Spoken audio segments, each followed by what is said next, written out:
Bismillahirrahmanirrahim. Assalamualaikum warahmatullahi wabarakatuh. Alhamdulillahirabbil alamin wal aqibatu lil muttaqin wala udwana illa 'alal zalimin.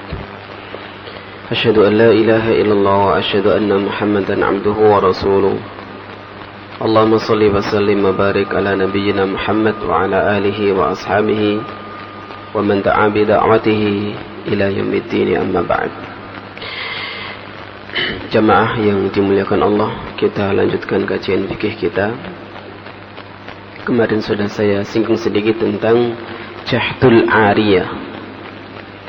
Apakah orang yang mengingkari bahwasanya dia itu telah meminjam sesuatu itu termasuk pencuri atau tidak? Artinya apakah orang yang seperti itu akan dihukum seperti hukumannya seorang pencuri? Wa mimma huwa mutaraddid baina an yakuna sariqah aw la yakun jahdul ariyah. Jadi ulama-ulama sendiri itu mutaraddid. Mutaraddid itu tidak semuanya sepakat bahwasanya orang yang berhutang kemudian mengingkari hutangnya, misalnya dulu pernah hutang 15 juta, karena tidak ditulis, tidak ada saksinya, karena saling percaya tok, wis butuh piro awakmu, aku butuh 15, terus dikirimi gitu aja, apakah ditransfer atau cash. Tidak ada satupun bukti bahwasanya orang itu meminjam, kemudian dia mengingkari pinjaman itu, apakah itu masuk pencuri atau tidak. Nah, ulama sendiri itu tidak bisa memastikan semuanya. Wa min tsama faqad ikhtalafa al-fuqaha. Karena itu kemudian ulama-ulama sendiri berbeda pendapat tentang itu. Ya. Faqala al-jumhur la yaqta' min jahdiha. Jadi orang yang mengingkari hutangnya itu menurut jumhur ulama tidak dipotong tangannya karena pengingkarannya itu. Kenapa? Li'anna al-Qur'ana was sunnah aujabal qat' 'ala as-sariq wal jahid lil ariyah laisa bisariqin. Alasan mereka karena Quran itu mewajibkan potong tangan atas pencuri, dan orang yang mengingkari hutangnya itu bukan termasuk pencuri menurut jumhur. Wa dhahaba Ahmad wa Ishaq wa Zufar wal Khawarij wa Ahlul Zahir. Sementara Imam Ahmad, Ishaq, Imam Zufar, kelompok Khawarij dan kelompok Ahlul Zahir, mereka memahami atau berpendapat bahwasanya orang yang mengingkari hutangnya itu termasuk orang yang harus dipotong tangannya. Apa alasan Imam Ahmad? Apa alasannya Imam Ishaq? Apa alasannya Imam Zufar?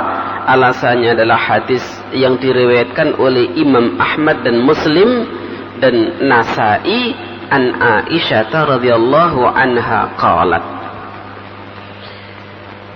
Dari Aisyah radhiyallahu anha dia berkata, kanat imra'atun makhzumiyah tasta'irul mata wa tajhaduhu. Ada perempuan dari Bani Makhzumi. Perempuan ini meminjam mata, perhiasan.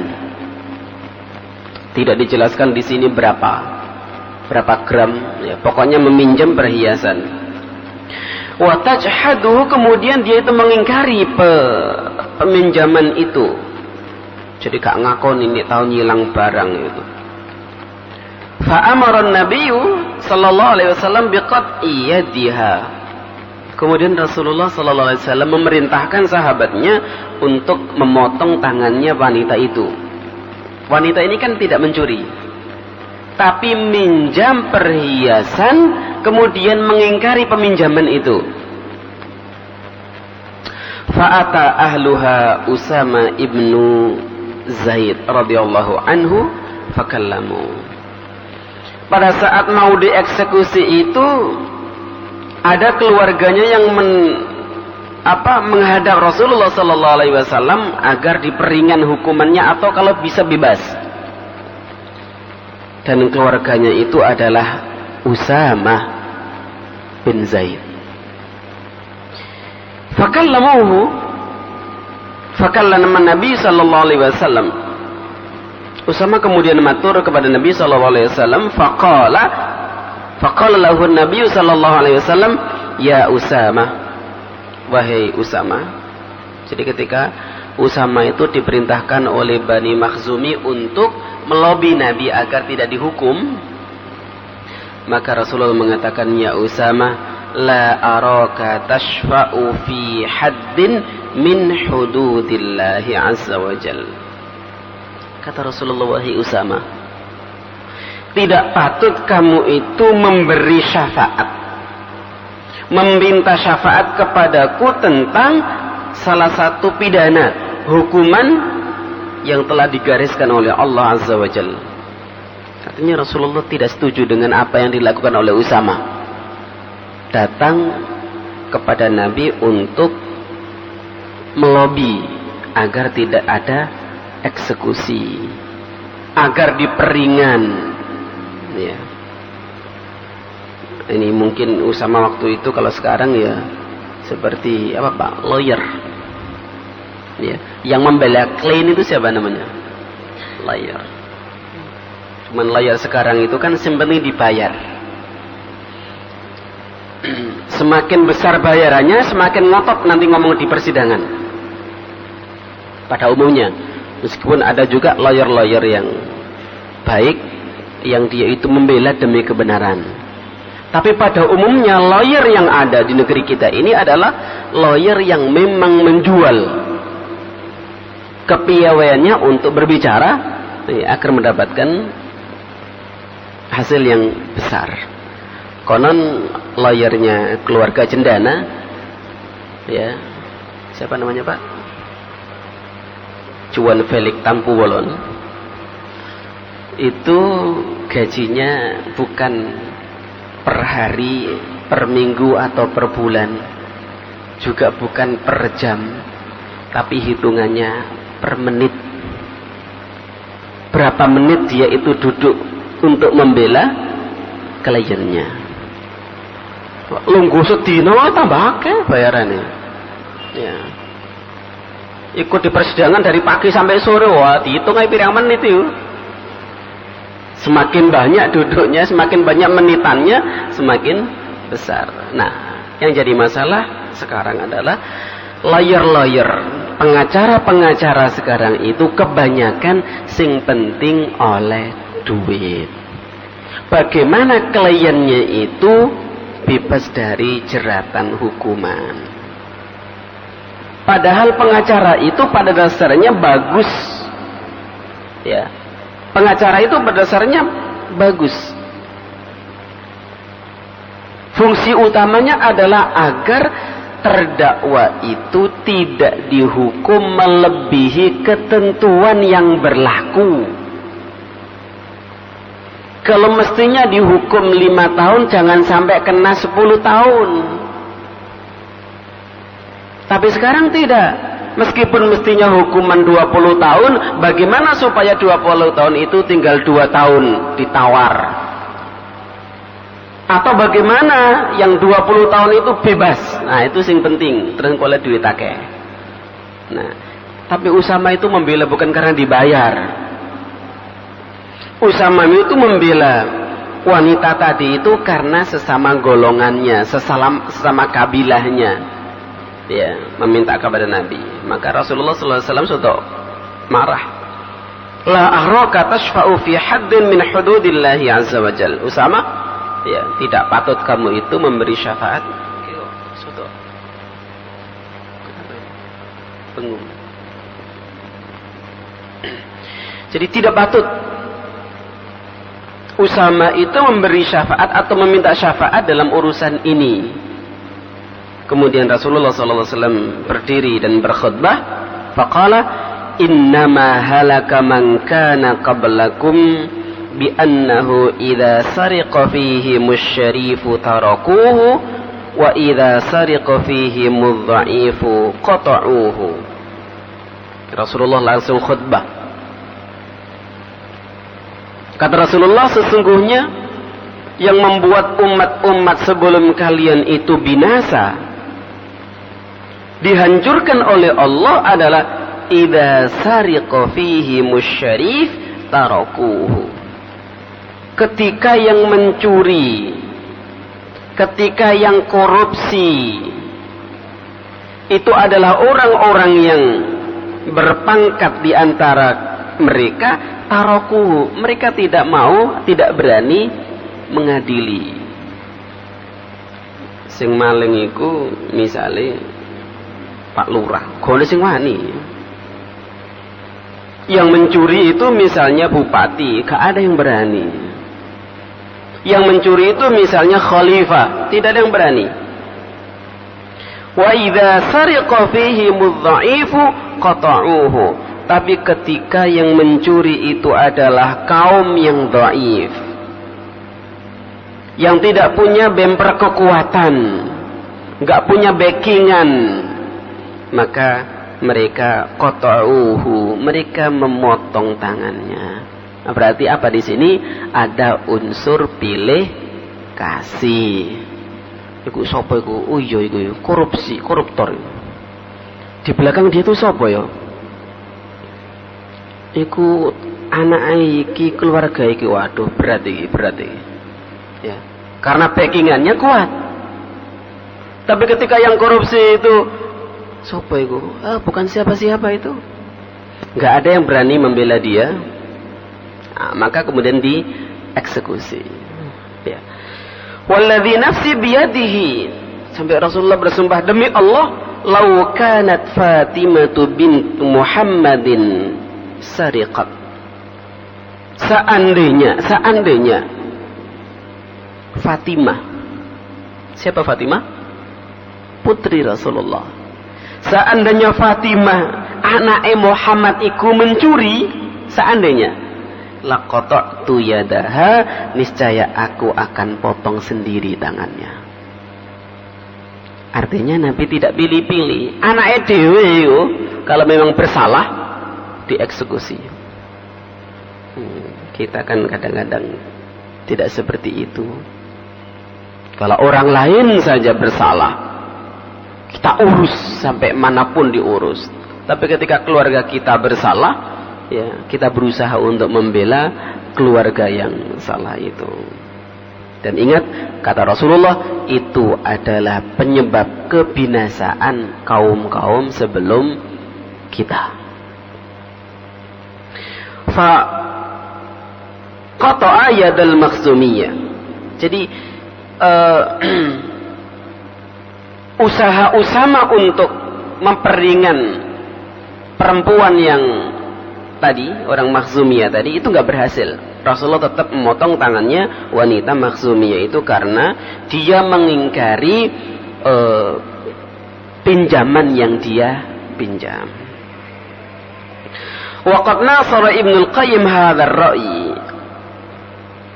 Pendapat yang mengatakan bahwasanya orang yang mengingkari pinjamannya itu sama dengan hukum mencuri, itu dikuatkan oleh pendapatnya Ibnul Qayyim Al-Jauziyah. Beliau mengatakan wa'tabaral jahid lil 'ariyah bi muqtada syar'i. Beliau menganggap bahwasanya pengingkaran terhadap hutang itu sama dengan mencuri menurut syariat. Jadi apapun namanya, kalau seperti itu menurut syariat mencuri. Karena itu korupsi itu juga mencuri menurut syariat. Meskipun Ya, kalau kita preteli, mencuri itu apa? Mencuri itu adalah mengambil hak orang lain dengan sembunyi-sembunyi dari tempat yang memang tersembunyi atau terjaga. Korupsi itu apakah mencuri? Dalam arti apakah mengambil barang yang dari tempat tersembunyi? Wong kadang-kadang mek titip, engko lebokno nang rekening iki ya. Gini bang, jadi caranya itu tolong nanti uang itu ditransfer ke rekening ini. Uang yang ditransfer itu bukan pemilik yang mentransfer, tapi uang itu milik rakyat misalnya. Ya, ditransfer ke seseorang, ya itu sama, itu juga pencurian. Bahkan itu adalah pencurian yang perlu dihukum berkali-kali potongannya.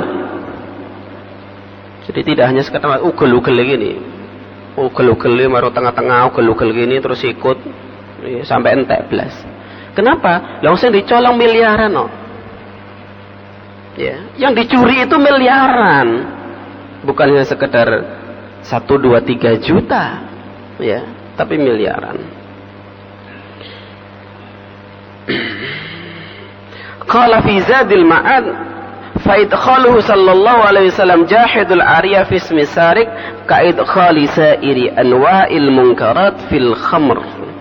Jadi ketika Rasulullah sallallahu alaihi wasallam menganggap atau memasukkan orang yang mengingkari pinjamannya dimasukkan di dalam pencurian seperti kasairi anwa'il munkarati fil khamri, seperti berbagai macam kemungkaran, berbagai macam barang kalau memang memabukkan itu dimasukkan dalam kategori khamr. Ada marijuana, ono narkoba, ada lagi apa Pak? Yang ditanam di Aceh itu ganja, ya, atau apa saja yang memang memabukkan itu kan masuk dalam klasifikasi khamr, ya. Jadi pencurian itu adalah wadahnya, jenisnya macam-macam. Ada yang tadi ditransfer, ada yang pinjam tapi tidak mengakui pinjamannya, itu masuk dalam as-sarikh menurut Ibnul Qayyim al-Jauziyah. Wa dzalika ta'rifu lil ummah bi maradillahi min kalami. Wa fi rawdah an-nadiyah, di dalam kitab rawdah nadiyah, annal jahid lil 'ariyah idza lam yakun sariqan lughatan fa huwa sariqun syar'an. Di dalam kitab rawdah an-nadiyah dikatakan bahwasanya jahidul 'ariyah, orang yang mengingkari pinjamannya, secara bahasa memang tidak disebut pencuri secara bahasa, ya, tapi secara syariat bahwasanya itu termasuk dalam pencurian.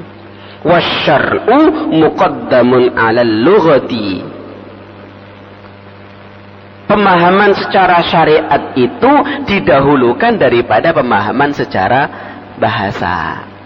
Ya, contoh misalnya yang lain bahwasanya syariat itu didahulukan daripada bahasa. Contoh yang lain begini, salat itu secara bahasa apa artinya Pak?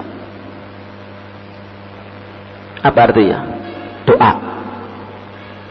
Berarti secara bahasa orang yang datang masuk ke masjid sila ndonga terus muli, secara bahasa salat enggak? Secara bahasa salat. Jadi masuk masjid masih gak ada wudu, pokoknya sila atau gak sila mbak sembujung titik gitu, tapi ndonga deh. Mari ngono mulai. Secara bahasa salat. Tapi apakah salat itu seperti itu? Tidak. Ya. Salat itu syar'an af'alun makhsusatun. Jadi perbuatan secara spesifik, secara khusus, yang diawali dengan takbiratul ikhram dan diakhiri dengan salam, itu salat itu syar'an. Artinya tidak boleh ada orang mengatakan aku wis salat mergo wis ndonga. Lho wis salat wis. Lho sampean mek silat tok ngono mau. Lah iya, salat itu secara bahasa ndonga. Nah aku wis ndonga berarti wis salat, ora bener ngono iku. Salat itu ya tindakan atau perbuatan yang diawali dengan takbiratul ihram dan diakhiri dengan salam. Qala Ibnu Qayyim fi a'lamil muwaqqi'in wal hikmah wal maslahah zahiratun jiddan. Kata Ibnu Qayyim di dalam kitab Al-Muwaqqi'in, A'lamul Muwaqqi'in, mengatakan bahwasanya hikmah dan maslahahnya itu sudah jelas. Fa innal ariya min masalihi bani Adam. Bahwasanya pinjam meminjam itu adalah hal yang dibutuhkan oleh anak Adam. Jadi wajar nyilang dibalekno pinjam meminjam itu maslahah. Allati la budda lahum minha wa la ghina lahum anha. Jadi sangat butuh Bani Adam itu minjam ya satu dengan yang lain itu. Wa hiya wajibatun inda hajatil musta'ir. Dan itu harus. Bahkan pada saat-saat tertentu dia itu harus meminjam. Ya. Wala yumkin al-ghairi kullu waqtin ayyashhad 'alal 'ariyah. Dan karena itu kebutuhan yang sangat mendasar, maka tidak mungkin pinjam meminjam itu selalu ada saksi, selalu ada tulisan. Menurut Ibnu Qayyim begitu. Artinya ketika kita butuh cepat, ya, tidak mampu menghadirkan saksi, tidak mampu ya nggak ada bukti, pokoknya nyilang gitu aja. Wala yumkin al-ihtiraz bi man'il 'ariyah syar'an wa 'adatan wa 'urfan wala farqa fil ma'na baina man tawassala ila ahadi mata'an ghairihi bisariqah wa baina man tawassala ilaihi bil 'ariyah. Ibnu Qayyim ingin menandaskan bahwasanya pencurian ya dengan tidak mengakui peminjaman itu sama. Ya. Jadi sama hukumnya sama dengan pencurian. Wa hadza bi khilafi jahidi al-wadi'ah. Tapi tidak mengakui peminjaman itu berbeda dengan tidak mengakui barang titipan. Bedanya apa? Jadi ada orang A meminjam ke B. Kemudian A ini mengingkari pinjamannya. Itu berbeda dengan A titip barang no B. Kemudian B itu mengingkari pinjamannya. Bedanya di mana? Bedanya kalau yang kasus pertama, ya, ada orang yang datang meminjam, berarti memang dia butuh. Dia butuh sesuatu. Dia yang butuh kemudian dikasih, loh kok malah mengatakan tidak pernah meminjam. Ya toh? Kasus yang kedua, tidak. B ini nggak butuh apa-apa, cuman ada yang titip, aku titip sepeda motor.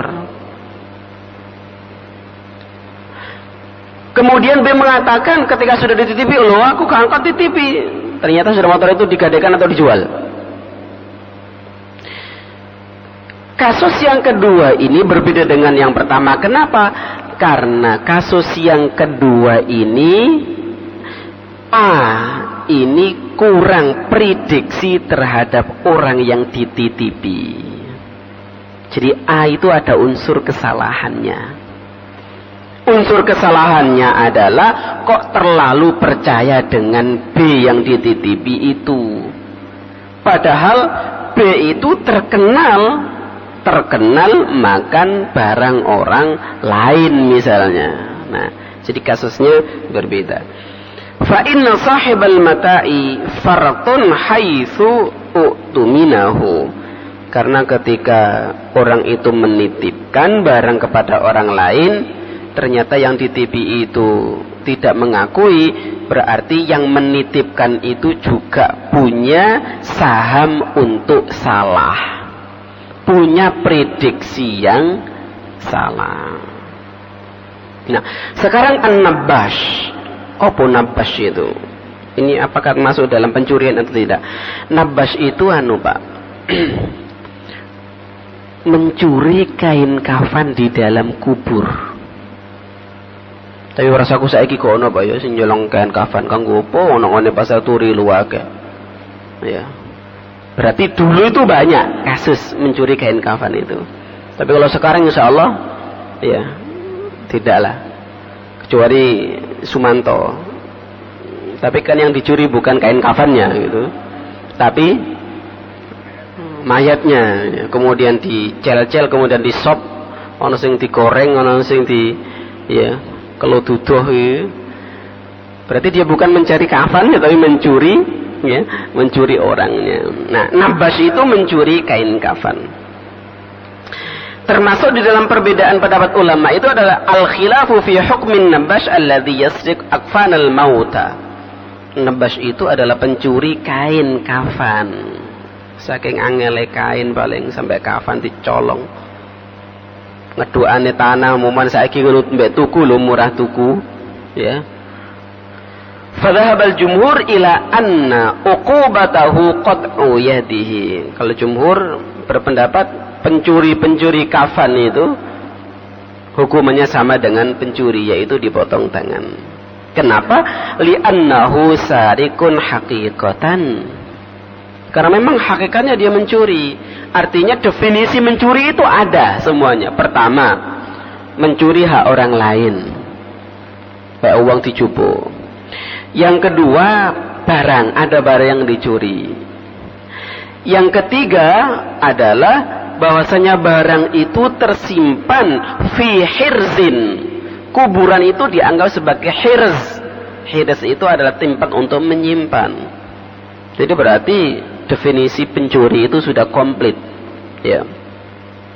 Wa dhahaba Abu Hanifah wa Muhammad wal Auza'i ila anna uqubatahu at-ta'zir. Kalau Abu Hanifah berpendapat, Al-Auza'i berpendapat, Imam Ats-Tsauri berpendapat bahwasanya hukumannya orang yang mencuri kain kafan itu adalah at-ta'zir. Ta'zir itu apa? Ta'zir itu diusir dari tempatnya. Ya, yang Abu Hanifah lebih cenderung ta'zir itu dimaknai penjara. Kenapa?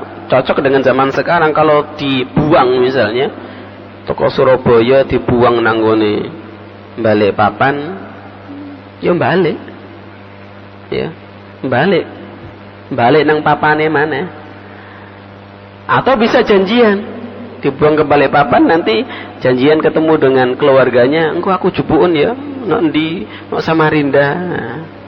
Ya kalau sekarang jadi takzir itu di penjara lah kira-kira maknanya sekarang. Li'annahu nabbash wa laysa sariqan. Abu Hanifah berpendapat itu nabbash. Dan nabbash itu bukan sarik, ya, bukan pencuri.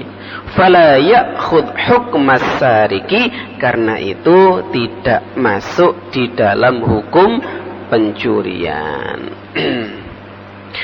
Alasan yang lain, li'annahu akhadha mala ghairi mamlukin li ahadin.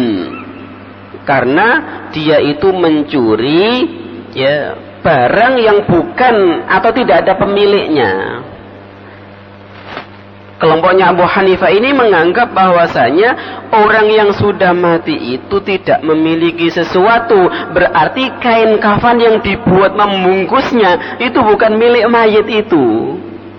Berarti itu bukan milik siapa-siapa. Ya. Karena itu seandainya dicuri, itu bukan, nggak ada pemiliknya menurut kelompoknya Abu Hanifah ini. Ya. Nah, karena itu dia berpendapat bahwasanya hukumannya beda dengan hukuman pencuri. Hukumannya adalah at-ta'zir atau penjara. Oke. Ada yang ditambahkan atau ditanyakan atau dicurhatkan? Silakan. Monggo, itu ada mikrofon.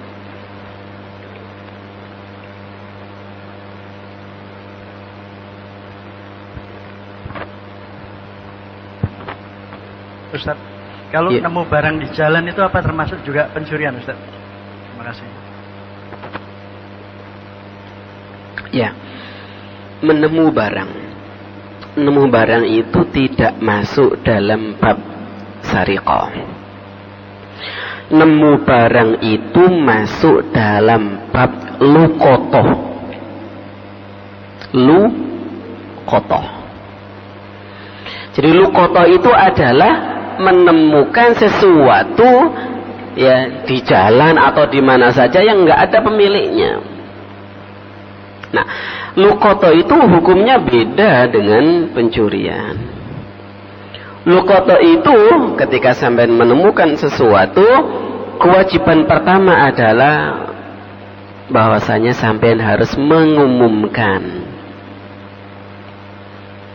Kalau di kantor misalnya ya sampean tulisi telah ditemukan sebuah apa ya.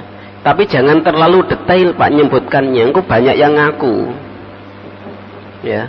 Misalnya sampai nemu dompet isinya ATM dan uang cash. Sampean jelaskan telah ditemukan dompet warna ini isinya ATM ABCD. Kemudian dengan uang sekian. Engko padha teko. Pengakuannya sama, warnanya ini kan Pak merah, iya. Duitnya ada sekian-sekian, iya. Ya, nanti sampean terus ada orang datang lagi, ya ngaku lagi. Jadi telah ditemukan sebuah dompet, ya, diumumkan. Kalau luqotoh itu pada waktu tertentu bisa dianggap milik si penemu. Kalau dalam buku-buku fikih yang saya baca itu setahun.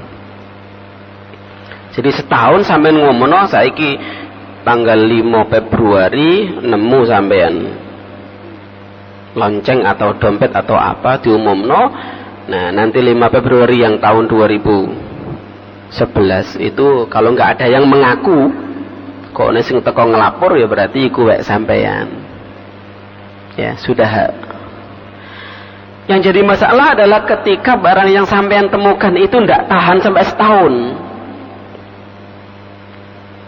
Sampai nemu durian sak keranjang. Durian ya. Kono sing ngaku sak glangsing ngono. Wis ini durian tok.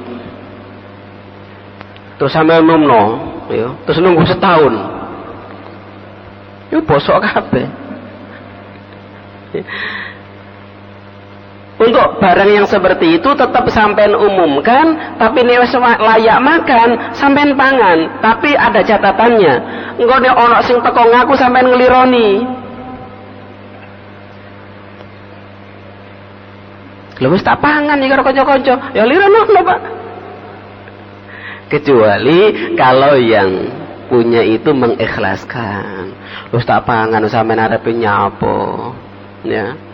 Ya wis tak umumno iku lho, nek tolong dina tak enteni, gak ono teko ya wis tak anggap gak ono sing ngaku ya tak pangan karo tangga-tangga iki kebagian kabeh sak kampung iki. Ya. Nah, misalnya dia itu ikhlas ya sudah. Tapi kalau tidak ikhlas, yang memakan itu punya tanggung jawab untuk mengembalikan durian satu gelangsing itu. Mbuh sampean bayari duit mbuh piro regane ya atau sampean tukono durian satu gelangsing. Kalau memang pemiliknya tidak ikhlas, ya diumumkan. Nah, kalau misalnya barang-barang yang kecil bagaimana? Nemu duit 10.000. Engko nek diumumno radio bayare iklan piro? Piro Pak iklan radio? Selawi, tekor sampean. Ya. Engko disiarno ditempelno ndi? Cah 10.000. Arep kanggo bakso ya durung halal iki wong becik bae wong liya. Nah, nek ragu-ragu ngono iku ya wis sampean cupuk lebokno kotake masjid itu.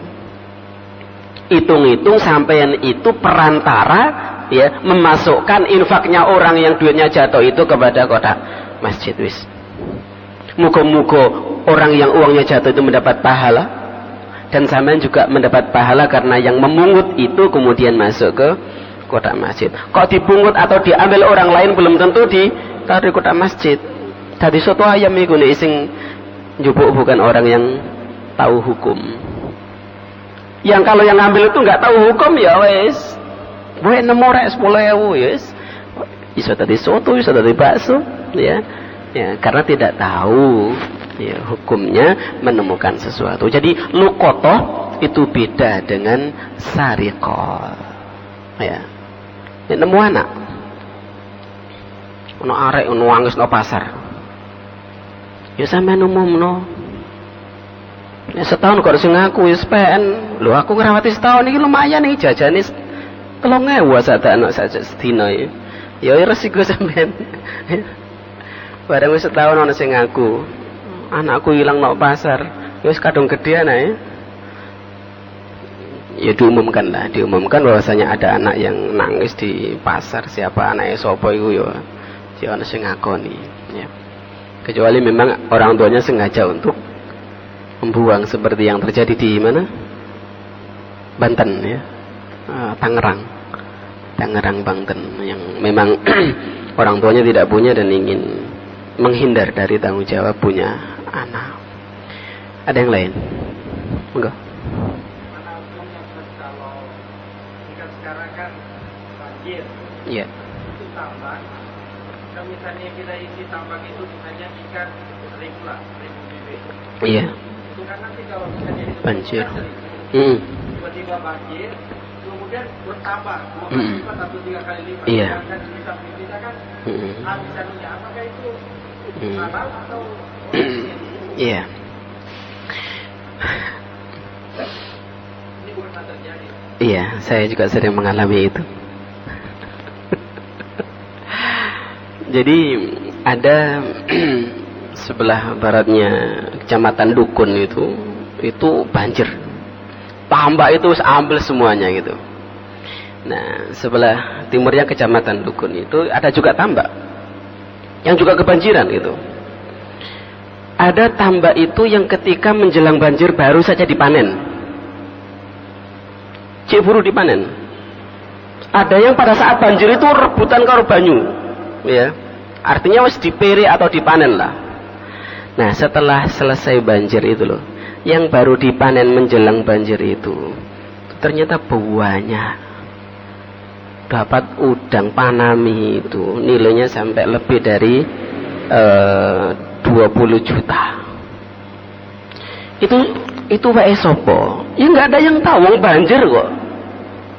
Dan masalahnya udangnya atau ikannya itu nggak ada yang bawa KTP.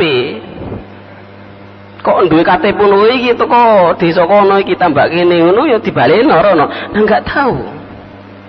Jadi ada yang nyantol di tambak situ, ada yang di tambak sana, ada yang kentir ke laut. Ya. Jelas yang panen tadi itu, yang baru dipanen kemudian kemasukan air, jelas bahwasanya itu bukan ikan dia. Jelas. Tapi dibalik nang ndi? Ya. Apakah betul sampingnya yang kemudian habis itu pindah ke situ? Belum tentu juga. Jangan-jangan yang habis itu kentir nang laut Yusan. Ya, jadi nggak jelas. Nah, mungkin ya toleransinya sebagai sesama penambak misalnya, ya yang kehabisan atau habis belas ikannya itu mbok yo diwelasi titik-titik. Ojo dipek dhewe, gitu loh, ya. Tapi secara hukum seharusnya diambil sendiri ya nggak apa-apa secara hukum, karena memang itu apa? Iwak inggat-inggatan no. Ya. Iwak kan minggat doan gitu ya. Terus manggone nak tambak kono ya iwak wis bebas iku. Ya, rezekine wong sing tadi menjelang banjir itu dipanen sehingga ikan datang terus asat lu ngendenok kono. Ya rezekine. Lah yang tadi itu habis itu ya pancine nasibe. Iwak karep panen banjir buyar ya nasib dia ya. Oke. Cukup nggih? Kita akhiri dengan doa kafaratul majlis. Subhanakallahumma wa bihamdika asyhadu an la ilaha illa anta astaghfiruka wa atubu ilaik. Assalamualaikum warahmatullahi wabarakatuh.